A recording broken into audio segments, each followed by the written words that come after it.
guys, welcome to my YouTube channel, Irene Pado Lady. Pa-subscribe naman po dyan. Nandito po kami ngayon sa dagat kasi 66 po walang ilaw. Kumbaga, nandito po kami ngayon. Ayan po ang aking kapatid na si Ubod ng Kadat sa kanyang anak na kagapuhan. Ayan po ang pagkain namin. Yan lang po. May bayan, pamangkin ko. Ayan. Ayan na po pagkain namin, pansit at saka chicken feet at saka mayroon pa dito kamote, biko at saka lechon, paksi. Ayan ang anak ko. Akala mo ay malayo-layo sa dagat. Ito po, karami ang tao po dito. Full po ngayon ang cottages kasi wala pong brownout po. 6 to 6, bali 12 hours po.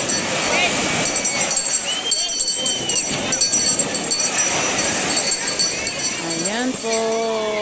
Hanggang sa dulo pa po yan. 12 hours pong brownout kaya lahat ng cottages dito ay full po.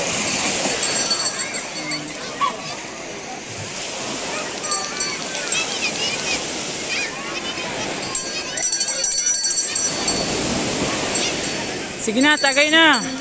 Diba? Ayan ang aking asawa.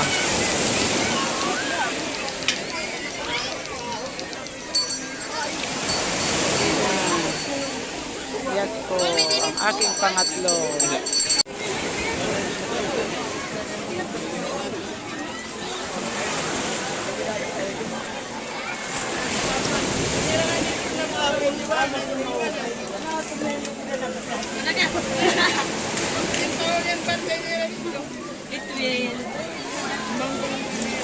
Yan sila, twins po yan. Pamangkin po ng asawa ko yan. Dad. Ang pangatlo ko, ito ang asawa ko. Saragon. Saragon.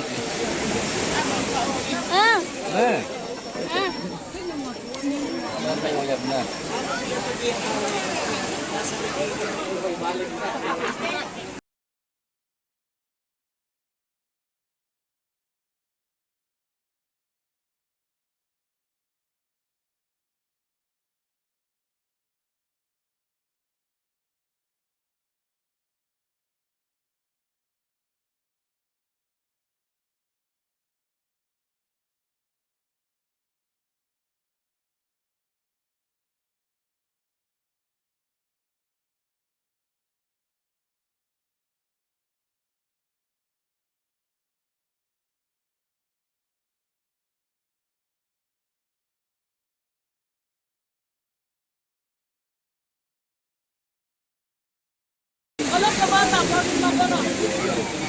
Ito mahimo na laut to.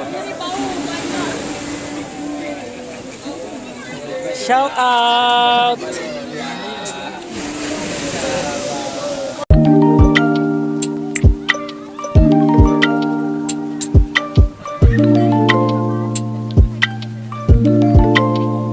Hi guys! Hapon na po ngayon. Makikita nyo.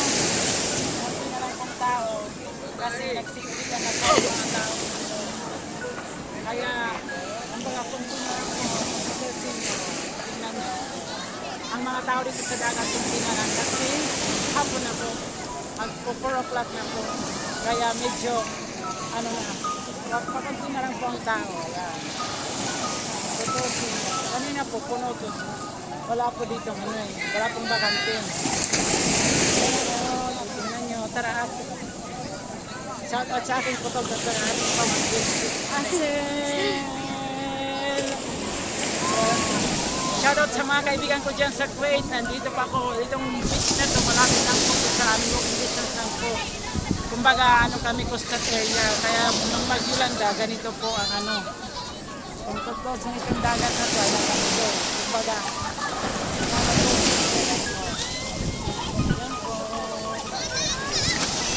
kanina po, punong-puno po ito dito. Ayan po.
ito pong tide embankment, bali inano po to, yung project po to ni PRRD kasi dati noong November 8, 2013 way back nagka-typhoon surge po to, kaya ang ginawa po na yun ng gobyerno ayan po para hindi po kumbaga makakanot po to sa alon, hindi ba masyado maano yung alon dito, kaya ayan po ginagawa niya po ng tide embankment po, ayan connected po to sa papunta ng Tanawan, Tolosa, Dulag, ayan po. Maraming mga pamangkin ko at kayo mga. Ayan po sila. Magkasinidad po yung dalawa, yung isa po yung pinakabunso. Ayan. Dito po, hindi po pwedeng paliguan kasi delikado po yan banda dyan. Ayan po. Bawal po yan dyan paligo po. Hindi pwede po.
Salamat sa inyong panonood sa ating video. Sana nagustuhan nyo. Bye-bye po. God bless po. Sa mga tulad ng mundo, mag-ingat po tayo. Bye-bye po.